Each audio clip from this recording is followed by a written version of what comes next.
Welcome, my name is Brandon, and I want to talk about a trade that I would have taken last night going into today.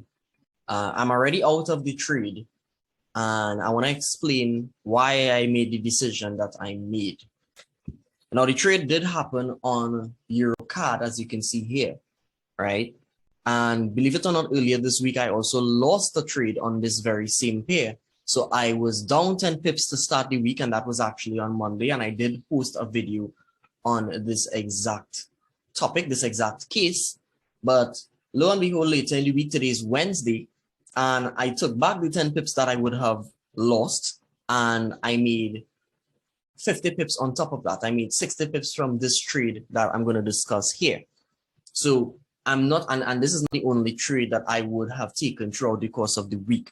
I would have profited from quite a few other trades as well, bringing me to about 150 pips profit total for the week thus far.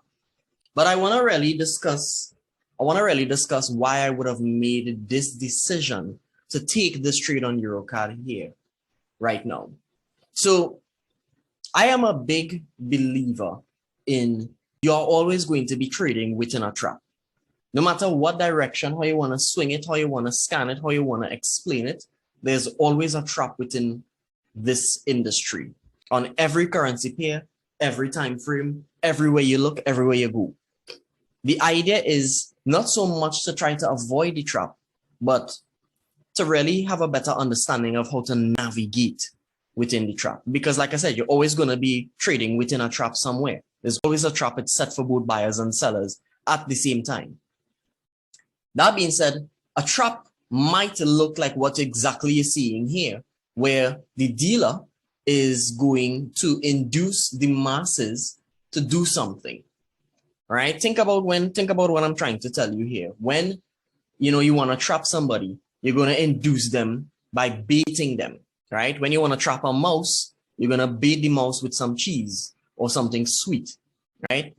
When you want to trap the masses, you want to bait them by giving them exactly what they want to see.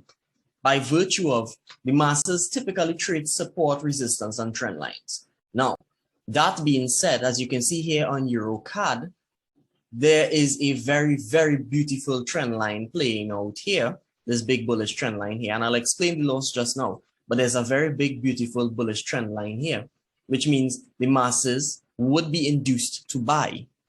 Now, typically, this means that the dealer is going to sooner or later reverse the market against all of these masses and sell in the direction of the trap, right? Because he's making them buy so that he could actually sell the market and capture all of this liquidity. That being said, he sells after the creation of an M pattern in a bull trend, right? Which is exactly what you're seeing here, right? Which is why I would have kind of closed out my position. Now, what you can see here, you can actually see an M pattern being created, which means a possible reversal it might be on the line, right? It means that the dealer might want to drive EuroCAD in the direction, in the bearish direction to sell, to go against all of these masses here. But the question I know that is on your mind is, how did I know to buy to take profit in the first place? Well, it's actually very simple. If you really think about it in detail, we know, or maybe you don't know, but the dealer would typically reverse the market by the creation of an M or a W pattern at the high or low respectively, right? And the reason for that is anybody who was selling up at this first high here, right? Anybody who was selling up at this first high here typically will have their sells right in this area, and their stop losses will be right above this area. So if the dealer does decide to sell the market, anybody who's selling would be in profit. So in order to get rid of anybody who's in profit, what does the dealer have to do? He needs to get rid of those sellers. And how does he get rid of those sellers? By driving price all the way back up to that entry point, opening the spread up at the high, grabbing the seller's stop loss, stopping them out, right? And then dragging it the wrong direction. Because he know, and we know, that the dealer theoretically wants to go this way. Theoretically. That being said, right, in order for him to go this way, he wants to capture as much liquidity as humanly possible. right? And sellers who were right the first time, he wants those sellers as well.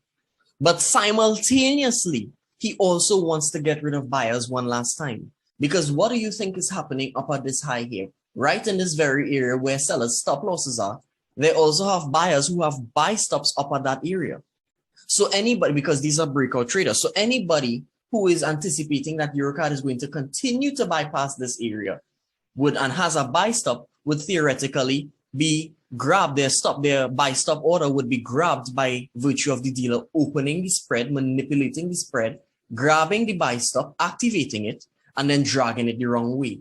So in one motion, by the creation of one simple pattern, any sellers here, he's stopping them out by opening the spread, and any buyers who has buy stops, he's activating those buy stops and then dragging them the wrong way, right? So your question that I know you're most likely asking is, how do I know, or how did I know that it wasn't going to reverse where I decided to enter? And it's actually very, very, very simple. It's very simple. When you think about it logically, right?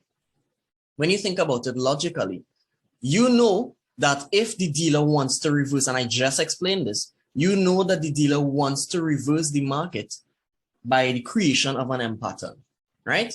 So let's use the replay function now to make some sense out of nonsense so that you can understand what it is I saw in the moment that I saw it. So we'll use the replay function, and the replay function will come right here. So like I said, we typically want to see an M pattern at the high in order for us to anticipate a reversal. Now, that being said, this is not an M pattern here. This is not an M pattern because nobody in their right mind draws or writes M's like this. Toddlers do that. Adults write their M's like adults, right?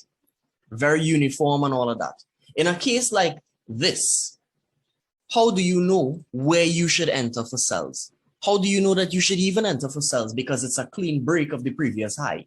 This here is a clean break of the previous high. That being said, it's actually very simple. This is not your high that you should be taking into consideration. This is.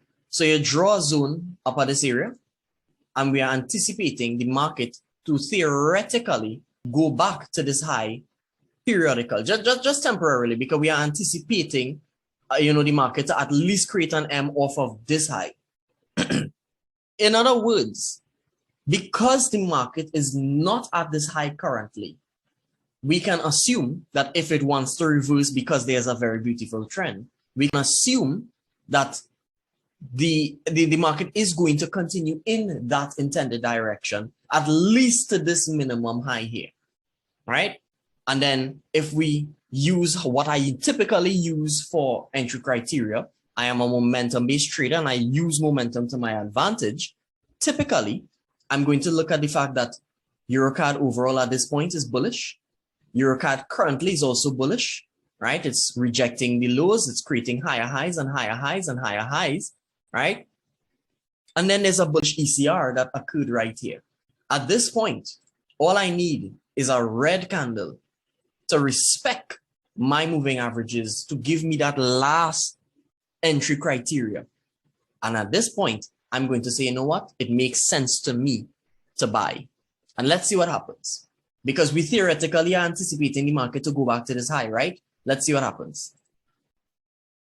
And almost immediately, you can see it does begin to buy. It comes back and gives me a little bit of drawdown. But I hold steady through the drawdown, and you can see the dealer push all the way back up again. I wanted to go to my minimum take profit, which is about 35 pips. Let's see what happens. Boom. Right then and there, it goes to my minimum take profit. Now, right here, what I want you to understand is, again, you can see that there's a clean break of the previous high, telling us that it might not necessarily be a reversal. If it is, it's not one that we can trust because we don't know if this is the righteous candle to sell. So you just hold steady. The clean break of the high tells us that there's a very high likelihood that Eurocard is going to continue in the bullish direction. Let's see what happens. And then, just like that, it continued to break the high, continues to break the high, going all the way up to about 60 pips profit. And now we have a new high that is created. So we now draw a new zone. And we are going to watch to see how the market plays off of this zone. And look at that. You see the difference here now? Now you can see that there's beautiful rejection to the top side. And it looks like Eurocard is, it's honestly rejecting the high. So I might prioritize a reversal here, but I'm already out of the market for the day. So I'm not necessarily going to try to trade anything else, but I digress. Just like that, in simple deductive reasoning, I was actually looking for reasons to not take the sell. I was actually looking for reasons to do the exact opposite. Now, explaining why I would have decided to sell Eurocard here, I was actually looking at the time, I was looking at this, and that Eurocard is in obvious bearish momentum and it was rejecting the highs. And you had your bearish ECR, proving that it's not a perfect system and it will fail sometimes. But the thing is, the beautiful thing is when it does fail, I'm only going to lose 10. But when it succeeds, you can see I literally was rewarded with 6 times what I would have risked.